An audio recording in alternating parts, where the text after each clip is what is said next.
Saludos cordiales, señoras y señores. Esta noche vamos a hablar de cine, un arte que ha sido capaz de aglutinar al resto de las demás artes para expresar deseos, suscitar asombro y en ocasiones incluso provocar miedo. El cine ha sido también, desde sus inicios, y aún lo es, auténtico cronista de la historia del ser humano y sobre todo un gran espectáculo. Fábrica de sueños lo llaman. Esta noche vamos a hablar con una persona que trabaja en esa fábrica de sueños, no solo para mostrarlos a los demás, sino para recuperar también algunas de esas ilusiones que quedan archivadas, que un buen día se olvidan y que corren peligro de perderse. Pablo García Casado, director de la Filmoteca de Andalucía. Gracias por acompañarnos. Muchas gracias y voy a decir lo que se dice, la gente dice, felicidades por el programa. Bueno, Pablo, no sé si tú crees en el destino, pero parece que el cine y tú estáis relacionados desde la misma cuna, porque sí, casi te conviertes en uno de los espectadores más precoces de la historia del cine. ¿Qué sucedió? Me parece, según cuenta leyenda urbana de mi familia, que estaban viendo Ben-Hur en un cine, la reposición de Ben-Hur en un cine, aquí en Córdoba, no sé. Y entonces pues, mi madre se puso casi de parto allí en la sala, ¿no? Y mi padre estaba loco con las cuadrigas de la sala. En plena carrera se puso. Y ya parece que tuvimos que salir del cine para darlo. Estas cosas que pasan, ¿no? Esas cosas que pasan. Tú eres de Ciudad Jardín, sí, un barrio que, bueno, está muy ligado a uno de los cines más emblemáticos de Córdoba, que era el Cabrera Vistarama en la calle Julio Pellicer, que ya no existe, como tantos otros cines. Si yo estoy aparcando por ahí el coche, o medio aparcando el coche porque iba a jugar al fútbol al lado, la sala que hay al lado de fútbol, y no he visto yo aquí películas. Y la verdad es que sí, era un cine un poco escondido, ¿no? Que entraba uno como porque uno iba, por ejemplo, al Alcázar, es que uno iba al cine, ¿no? Sí. Tú ibas al Cabrera, pues parece que iba a comprar una tienda de comestibles, iba a comprar a una tienda que se llama Mi Tienda, y luego después podía entrar al cine, ¿no? Era un cine distinto. A mí me pareció muy lujoso para el lugar donde estaba. Me pareció un cine lujoso y cómodo. Un cine de una enorme pantalla. ¿Te acuerdas cuando las cortinas empezaban a descorrerse lentamente? El ruido de las sí, cortinas. Sí. Y allí se estrenó, por ejemplo, películas como La Guerra de las Galaxias, sí, El Coloso en Llamas, también. Sí, El Coloso en Llamas. Sí, sí. Sí. Sí, yo lo tengo mucho cariño porque era un momento en el que yo creo que había hablo sobre todo al principio de los 90, ¿no? En el que el cine tenía una importancia en Córdoba muy grande, ¿no? Como entonces, ¿no? Era un espectáculo cultural, un acontecimiento cultural de primer orden y que todo el mundo estaba pendiente, ¿no? Todo el mundo estaba pendiente y todo el mundo era como un lugar de encuentro el cine, ¿no? Era un lugar de encuentro, bueno, todo eso evidentemente está un poco cambiando, ¿no? Sí, porque el cine Vistarama cerró, también cerró el Alcázar, cerró el Isabel la Católica. Bueno, la verdad es que vas al centro de la ciudad y es una desolación de cine, sí, es tremendo. ¿Qué está sucediendo, Pablo? ¿Nos están robando los cines? ¿Por qué cines tan importantes ya forman parte de la memoria y de un recuerdo? No está pasando no solamente en Córdoba, está pasando en todo el mundo, ¿no? Por lo menos en toda Europa. El espectáculo cinematográfico está cambiando mucho, ¿no? Está cambiando esa nueva forma de exhibición, de distribución y de consumo, ¿no? Y bueno, simplemente son estos edificios en el centro de las ciudades que eran relativamente rentables, ¿no? Los costes tan grandes que tiene un espacio tan grande dentro de una ciudad, pues no se pueden aguantar incluso con unos precios relativamente altos, ¿no? Por tanto, me parece más barato llevar la butaca al estadio de las ciudades, donde el metro cuadrado y la asistencia es mucho más barato, ¿no? Y evidentemente mucho más rentable para los grandes medios y las compañías. Echamos de menos ir al cine andando.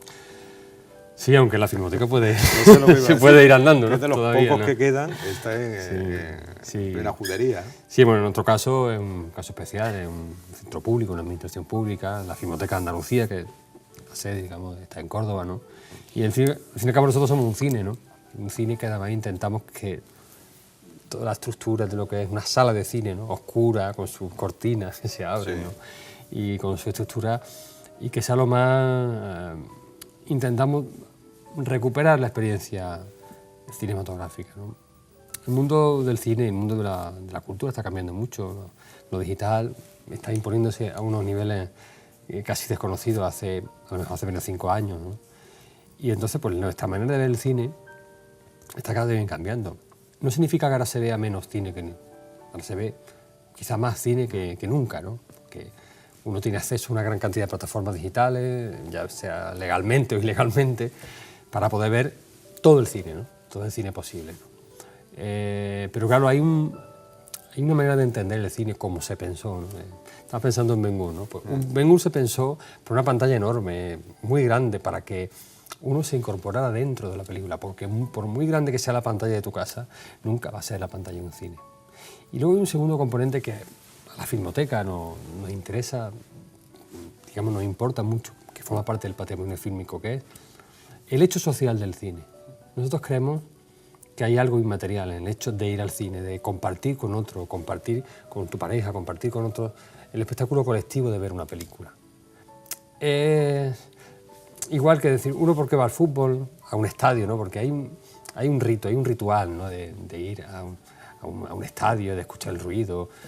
Todo eso intentamos nosotros también devolverlo, digamos, de alguna manera al espectador, ¿no? Y creo que en algún caso, cuando las películas así funcionan, ¿no? Creo que lo conseguimos, ¿no? Sí, porque ahora parece que estamos viviendo un poco más aislados. Ahora con internet, que ya ni siquiera tienes que ir al cine para ver las películas, ya puedes verlas directamente en el ordenador. Claro, aunque hay un tema del precio, ¿no? Que otro capítulo que creo que sí se las compañías y, digamos, la distribuidora, la producción cinematográfica tiene que plantearse, ¿no? Pero independientemente de eso, pues ahora mismo hay una manera de ver cine muy plural, ¿no? Muy plural en todos los sentidos, ¿no? O sea, tú puedes ver cine tanto en tu casa, en tu pantalla, como en otros soportes, ¿no? Y eso está ahí, y eso, al fin y al cabo, no le puedes poner puertas al campo. Eso va a ocurrir, ¿no? En el principio del cine, Edison planteó el tema del dispositivo cinematográfico individual. Qué curioso, ¿no? Luego se impuso el sistema Lumière, que es el sistema masivo, ¿no? Con muchas butacas, muchas pantallas, una pantalla, muchas butacas, colectivo. Pero ese sistema, curiosamente, la historia da una vuelta y vuelve a una sola persona para ver un solo dispositivo, ¿no? Y eso yo creo que vamos a tener que convivir durante muchísimo tiempo para esto. Ahora, el cine tiene que volver a recuperar la vocación de espectáculo cinematográfico. Igual que en un momento en España, y vuelvo al fútbol, la gente volvió a los estadios, no solamente porque se hicieron más seguros, sino porque se hicieron más cómodos, mejores, incluso algunos con calefacción, incluso algunos para, digamos, entender lo que el olor de la hierba, de alguna manera. En el cine, creo que la industria en general, ¿no? Tiene que intentar pensar en cómo recuperar al espectador cinematográfico. Y ahora que ha habido una experiencia de poner el cine mucho más barato, de 3 euros, 2 euros, 3 euros, 4, el público responde, porque nos sigue apeteciendo ir al cine. Y porque a veces nos equivocamos pensando que el espectador cinematográfico solo es un adolescente o solamente es un madrileño de 30 años que vive en Malasaña, sino que espectadores, y en la Filmoteca lo sabemos, hay muchos tipos de espectadores. Hay espectadores de 60 años y espectadores de 12, espectadores de 5 años y espectadores de 70, espectadores de 40 años con hijos. Creo que el cine tiene que pensar más globalmente en qué espectador quiere para el cine y cómo va a recuperarlo.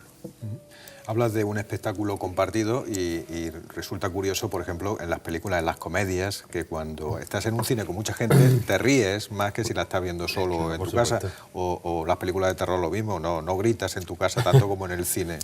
Tiene que ser algo así, ¿no? Una comunicación también con el espectador, con el compañero, ¿no? De al lado. Nosotros hace un año y medio pusimos Psicosis en la Filmoteca. A mí me tocó estar dentro y yo, que paso muchísimo miedo con las películas de miedo, yo estaba aterrorizado, absolutamente aterrorizado, porque la pantalla tiene una... O sea, tú no puedes despegar el ojo. Mientras estás en tu casa, está la tele puesta, tú puedes entretenerte con otras cosas, pero es que una sala está oscura, es que tú no puedes dirigir la mirada hacia otro sitio que no sea a la ducha y el cuchillo. Mira que han echado a veces la película por la televisión. Sí, yo eso hemos tenido... Y algunos espectadores de la Filmoteca nos lo dicen, estamos volviendo a volver a ver unas películas. Estamos encontrando dos tipos de espectadores con respecto a eso.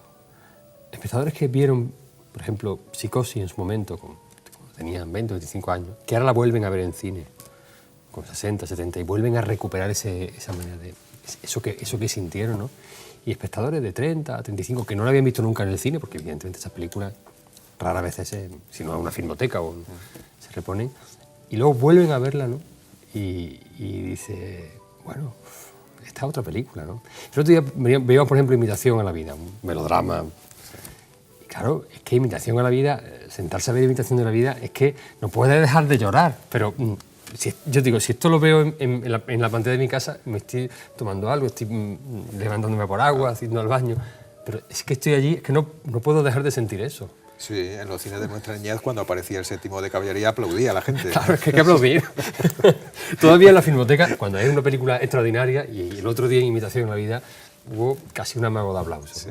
O por ejemplo, pusimos Blade Runner, la gente cuando terminó la película se puso a aplaudir, pero de manera espontánea, ¿no? Yo no sé si uno en su casa aplaude después de una película. Lo dudo. Hay sensaciones distintas. Bueno, es una cosa... Hombre, todos los días no se puede ir al cine, ni a la Filmoteca, ni todo eso. Yo mismo veo películas en mi casa. Pero claro, es como... Es un espectáculo completo, es una comunión completa con lo que se está contando. Sí, incluso a la hora de llegar al cine. Claro. Me estoy acordando ahora del cine Callao, el que está en Madrid, las carteleras ocupan un edificio entero. Claro. Tú ya estás viendo la película que vas a ver desde muy lejos, ¿no? Claro, y entras allí, hay un señor de librega vestido que te coge la entrada. Es un ritual que... Claro, es un ritual, es un rito, es una celebración. Y hay algo que yo creo que por lo menos actualmente, ¿no?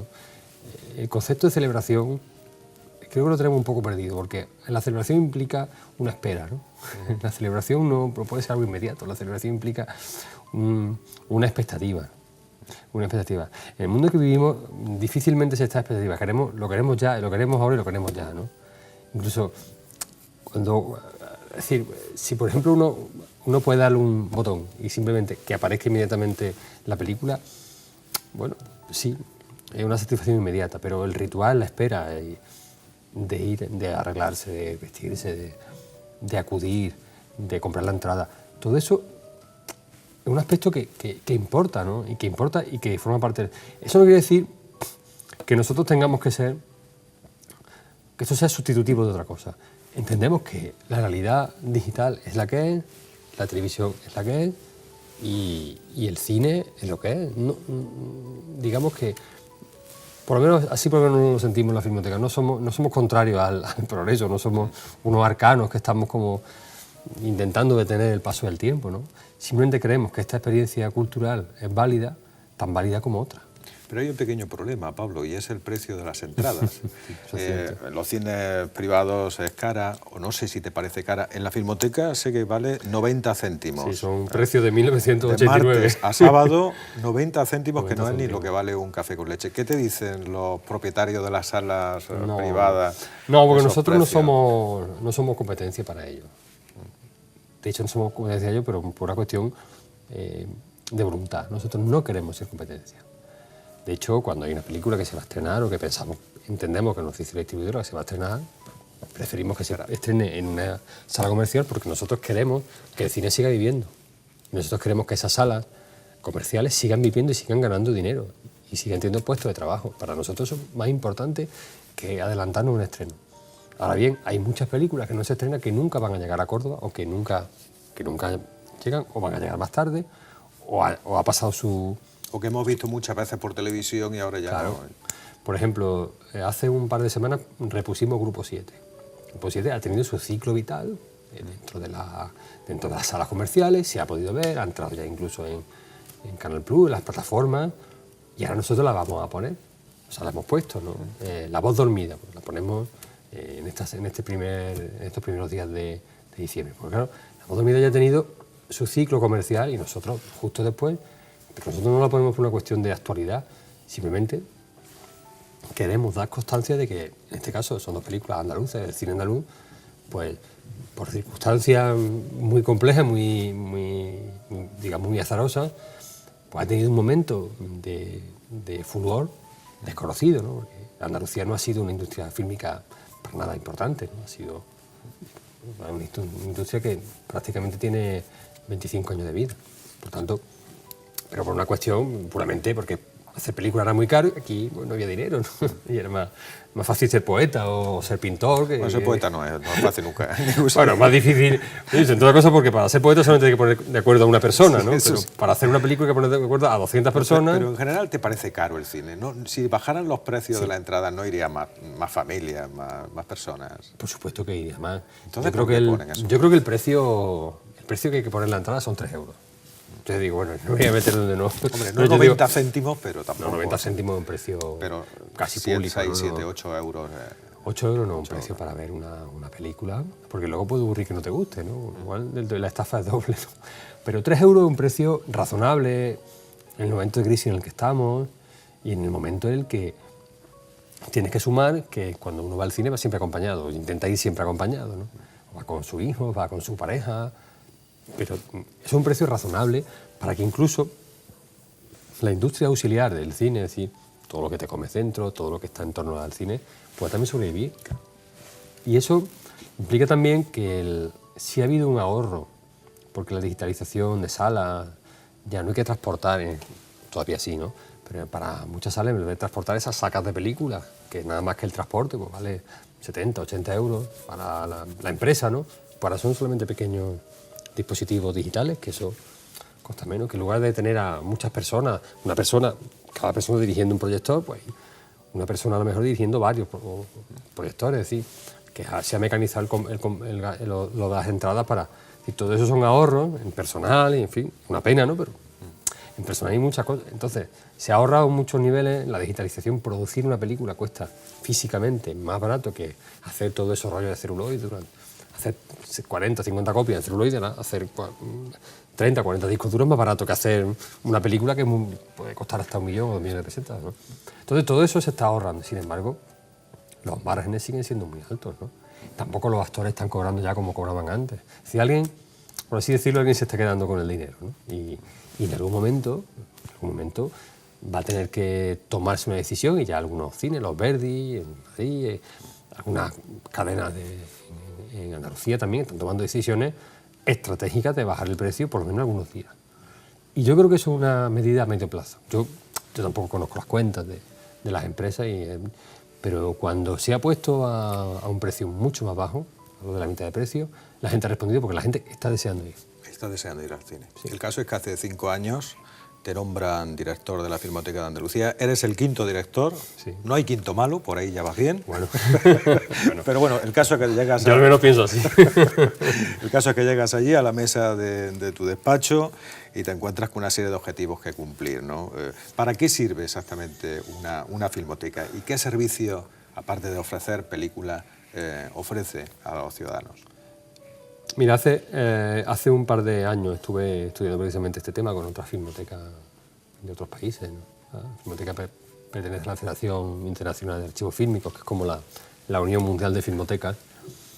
Entonces, había una discusión, ¿no? Si las filmotecas nacieron, ¿no?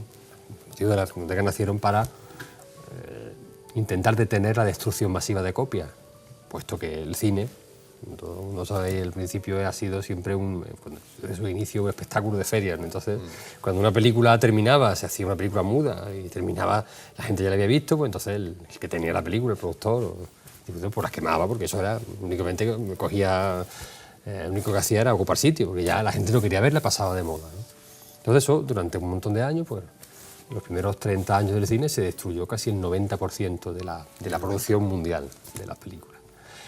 En algunos países más, y en España especialmente, mucho más. Quizás los países del este no tanto, pero en España en torno al 95% de la producción fílmica se destruyó. Las empresas son suyas, las películas, pues las destruyen. Entonces las filmotecas, viendo que eso tenía un valor cultural para ellos innegable, reivindicaban el valor cultural de la película, del hecho fílmico. Algo que aún hoy todavía se discute, ¿no? Que eso no sea basura tecnológica y sí sea un aspecto de valor cultural, ¿no? Entonces, las filmotecas tienden a conservar el patrimonio fílmico, se crea el concepto de patrimonio fílmico. Y este concepto se mantiene durante mucho tiempo, hasta prácticamente los años 90, o al final de los años 90, o principios de este siglo, en el que empieza a cundir un concepto un poco más amplio, que es que las filmotecas no solamente tienen que conservar las películas, nosotros tenemos la filmoteca, como se llama, sus cámaras frigoríficas. Ahí todo. Estamos viendo parte de la videoteca. La biblioteca, todo esto, sino que además la filmoteca tiene que aspirar a defender la cultura cinematográfica, que es un concepto bastante más amplio que implica, pues lo que os he dicho, pues el hecho social del cine, todo el patrimonio gráfico, carteles, material gráfico, un concepto más amplio de la investigación, en fin, un concepto bastante más amplio. Ese fue el modelo que optó Andalucía y otras filmotecas españolas también, un modelo más amplio en el que también entendíamos que conservar una película está muy bien, dejemos de hacerlo, pero se está perdiendo, digamos, se está muriendo el cine, por así decirlo. El cine estaba muriendo, la gente estaba dejando de ir a las salas y mucha gente desconocía algo tan sencillo como, por ejemplo, la obra de Charles Chaplin. Pues muchos niños no han visto la obra de Charles Chaplin. Y eso, pues las filmotecas tienen que decir algo, ¿no? Tienen que proyectarlo, ¿no? Tienen que pensar en que tienen que proyectarlo o ver los grandes clásicos del cine de todos los tiempos, ¿no? Pues ahora un poco más quizá porque las plataformas, hablo de hace un año o dos, ¿no?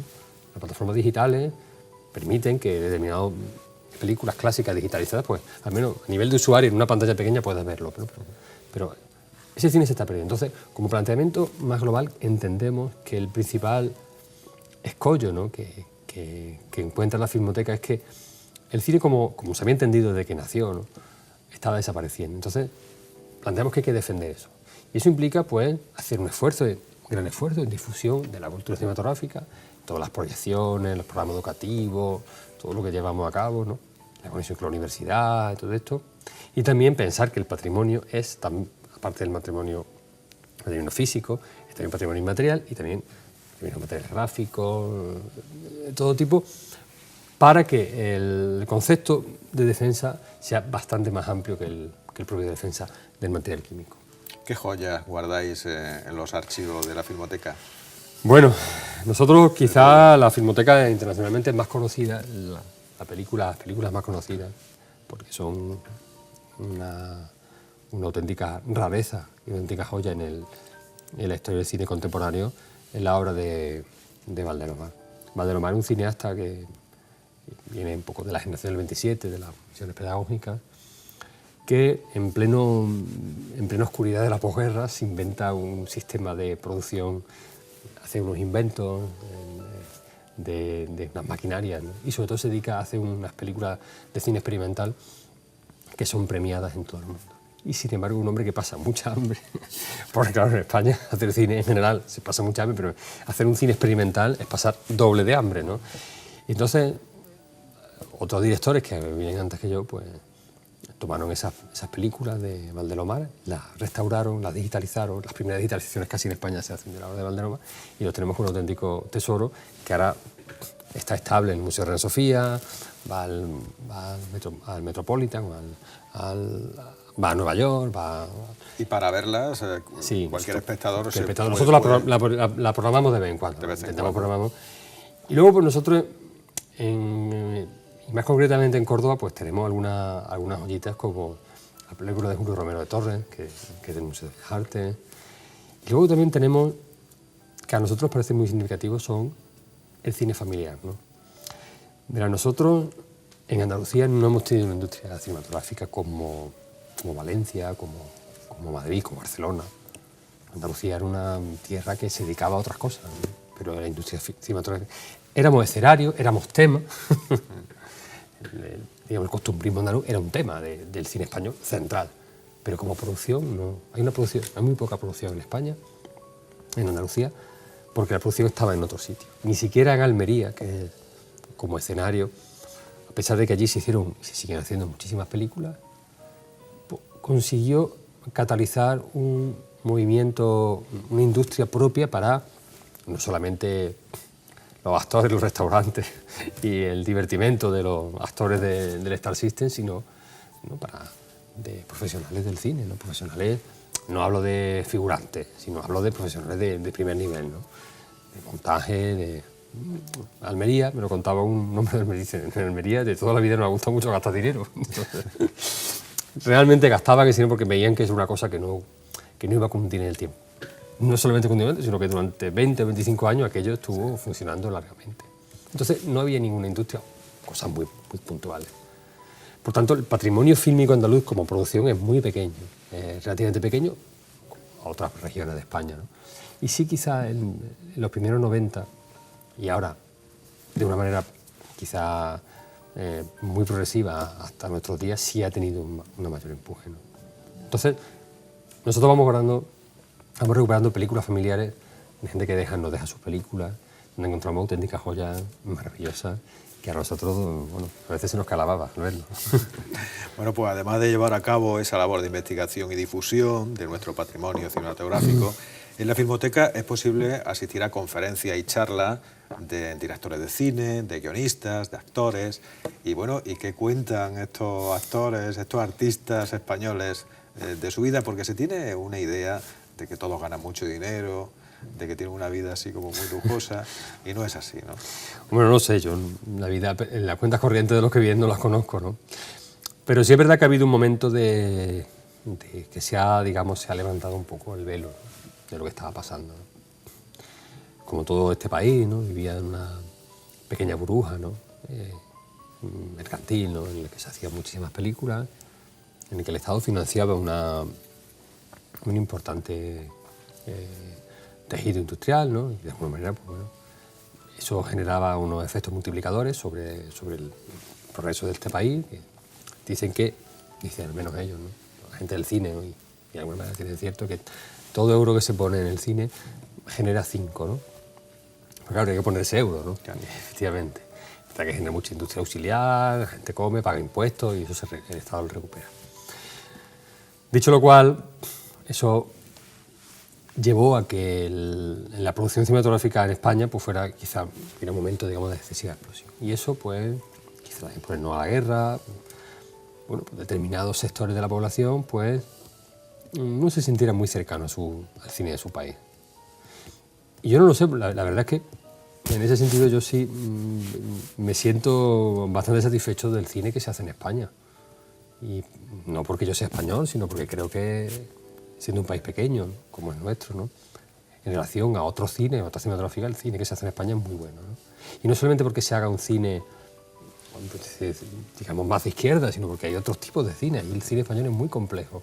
¿Se le exige más al cine español que al cine americano? Sí, sí, y creo que el cine español está mirado más con lupa, y creo que hay demasiadas mentiras y demasiadas mentiras interesadas sobre el cine español. Desconozco los motivos reales, aunque sí puedo aventurar uno. Y sí creo que una mirada real al cine español, retrospectiva incluso, si hacemos una mirada desde que nació el cine hasta actualmente, y lo ponemos en relación a los 170 o 180 países que hay en el mundo, pues quizá el cine español esté en la primera, entre los 10 mejores, ¿no? Dicho por la crítica y todo eso. Seguramente que encontramos películas, yo estaba pensando en La caza de Saura. Casi todas las de Berlanga. Berlanga, ¿no? Pues son directores que de alguna manera forman parte de la historia del cine mundial, ¿no? Pero que actualmente hay, ya no solamente hablo de Almodóvar y hablo de, digamos, de la gente que habla, la gente que está haciendo el gran cine, sino que el cine mediano español, el que se está haciendo ahora, hablo del año 2013, 2012, es un cine de gran calidad exportable, y que está dando la medida de que este país, a pesar de lo que está cayendo, pues está sabiendo levantarse, ¿no?, y sabiendo adaptar la producción y cómo producir cine al tamaño y al presupuesto que hay, ¿no? Implica que hay bastante talento, hay buena cultura audiovisual y hay muy buenos profesionales, no solamente como directores, como actores, sino también como profesionales, los que hacen las películas, ¿no?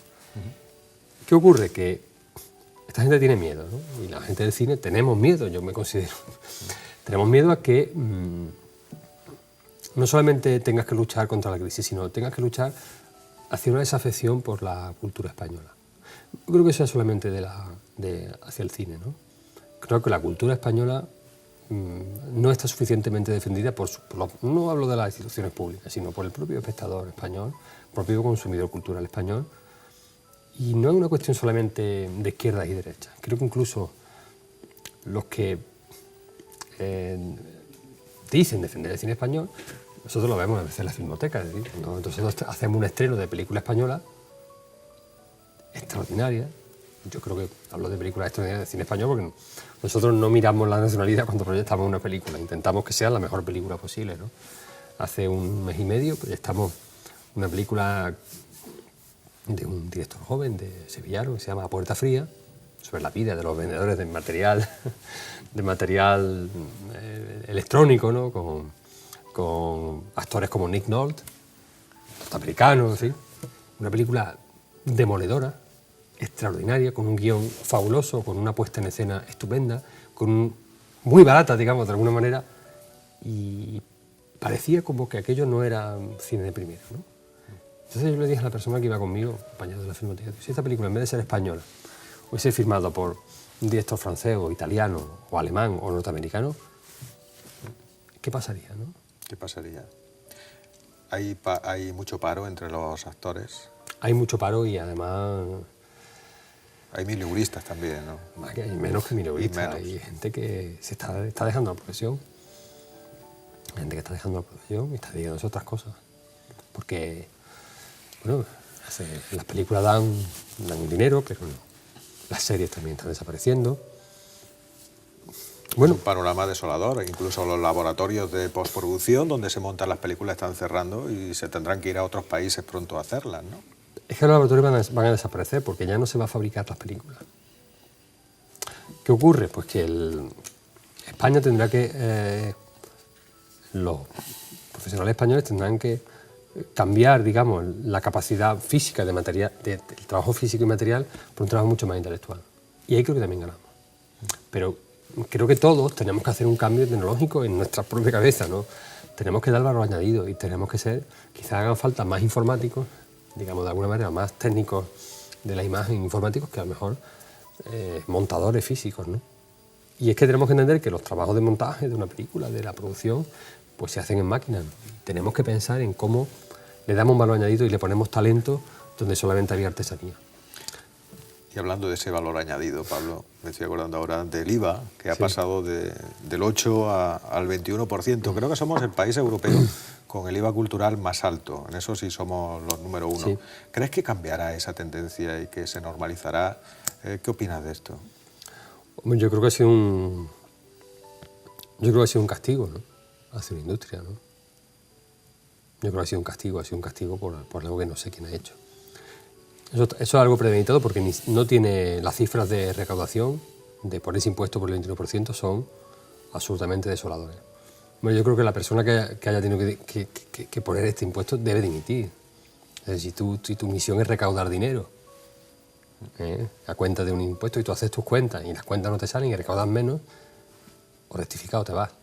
Pero implica tanto y tiene tanta repercusión negativa en cuanto a lo que se controla la economía, yo no creo que haya sido una medida tan criticada por todos los aspectos, por todos los sectores de la vida cultural y de la vida no cultural. Pero sí creo que responde a inquietudes y a un castigo político, por decisión política que no tiene. Y ha sido muy contestado hasta del propio Partido Popular, que no entendían tampoco qué se puede hacer y por qué. Porque eso va en perjuicio de todo el mundo. Y creo que debe ser uno de los motivos por el que el Estado debe estar en la economía, es si al menos no para fomentar la actividad, al menos no atacarla, ¿no? Alguien me hacía una referencia, un productor me hacía una referencia y decía, seguramente a ningún ministro de Industria se plantearía, ¿no? criticar lo malos que son los Renault que se fabrican en Valladolid. O los Citroën que se hacen en Vigo, ¿no? Y puñeta, ¿por qué se critica la industria cinematográfica española? ¿Y por qué se critica de una manera tan gratuita, ¿no? Tan gratuita. Y no será solamente simbólico, porque si luego hubiera una crítica, pero luego no se respondiera, digamos, económicamente y no se hiciera un ataque. Pero si ya los productores lo que quieren ya no... Dicen, mire usted, ya no me machaquen, por lo menos dejen de machacarme, ¿no? Por lo menos déjenme en paz, olvídense de mí, ¿no? Sí, salvad al cine español, ¿no? Salvad al soldado Ryan. Sí, salvad al cine español o por lo menos dejarlo en paz, ¿no? Porque creo, yo soy muy optimista, especialmente porque veo las películas que se están haciendo, ¿no?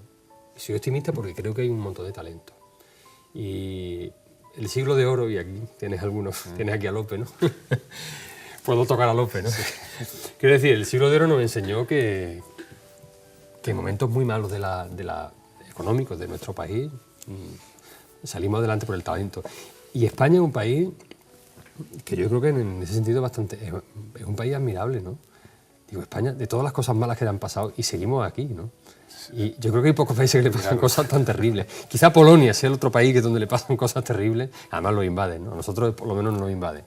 Pero son países donde la historia ha sido absolutamente cruel consigo mismo, ¿no? Y que pese a eso y pese a lo cainitas que somos los españoles con nosotros mismos, pues mira, aquí estamos, Sí, ¿no? José Calvo Pollato, que estuvo aquí invitado, también decía eso de los españoles, que somos muy aficionados a fustigarnos la espalda, cuando no somos ni el peor, bueno, tampoco somos el mejor, pero no somos ni mucho menos el peor país del mundo. Ni mucho menos. Y el cine español y la cultura española, para nada creo yo que sea de las peores, todo lo contrario, ¿no? Creo que hacemos país, hacemos emblema de país, y visto con cierta perspectiva dónde estamos y cómo estamos, yo no voy a decir que sea un país para sacar la bandera, pero al menos creo que es un país para estar satisfecho de él. Bueno, ¿qué recomiendas a nuestros espectadores de la Filmoteca? ¿Qué nuevos proyectos puedes anunciarnos? Bueno, ahora en este mes de diciembre... Va a ser familiar para los niños. Con esto de tenemos algunos clásicos de Navidad, los sábados, tenemos dos sábados por la tarde, a las 5 de la tarde. Pero tenemos un festival que precisamente, una muestra, ¿no? Es que precisamente habla de esa nueva tendencia del cine español, de lo que están haciendo estos jóvenes directores, jóvenes que tienen 30 años, 30 y pocos años, que se llama el Festival Márgenes. A ver, el Festival Márgenes son directores muy jóvenes que están pensando cómo hacer cine ahora, ¿no? No son melancólicos, no dicen, ay, cómo estábamos antes, ay, nos están machacando, no, ay, no, no. Son gente que ha dicho, aquí hay que hacer cine, y aquí vamos a hacer a ver cómo nos lo montamos. No vamos a pensar ni cómo estábamos antes, ni qué bien estábamos antes y qué mal estábamos, ni vamos a pensar que no a la guerra, no, vamos a hacer cine desde ahora. ¿Cómo hacer películas? ¿Cómo hacer películas? Y cómo hacer películas posibles, con presupuestos ajustados, pero con talento. Y ese Festival Márgenes, que se hace simultáneamente aquí en la Filmoteca Española de Andalucía, en Matadero de Madrid y la Filmoteca Uruguaya, se hace en los 3 sitios al mismo tiempo, simultáneamente en la misma película, da muestra de que ese cine español está vivo. Y está diciendo cosas importantes. Y esos directores que están ahora rodando, que están presentándose, porque es un festival competitivo, van a ser los directores que van a ser importantes en los próximos 10 o 15 años. Ahí están los directores del futuro. Y lo vamos a ver aquí en la Filmoteca. Y la Filmoteca lo vamos a ver. Pablo García Casado, además de director de la Filmoteca de Andalucía, es uno de los poetas más prestigiosos de este país, y me gustaría dedicarte enteramente un programa a tu poesía, así que no me despido de ti, te digo hasta luego, ¿no? Pues yo encantado. Sé que estás muy ocupado, que tienes una vida muy... Tengo una vida familiar como todos tenemos. Pues cuando tú quieras estás invitado. Y yo encantado porque además el programa lo hace muy bien. Estar aquí rodeado de libros es un gustazo, la verdad. Aquí se respira tranquilidad, se respira cultura, y yo, hombre, te quiero recitar porque mantiene viva la llama yo creo, de la excelencia, ¿no? Y eso es mucho. Pues hasta pronto, entonces, Pablo. Yo te espero. Pues nosotros vamos ahora con una breve pausa comercial y enseguida regresamos con ustedes para hablarles de libros y también de cine.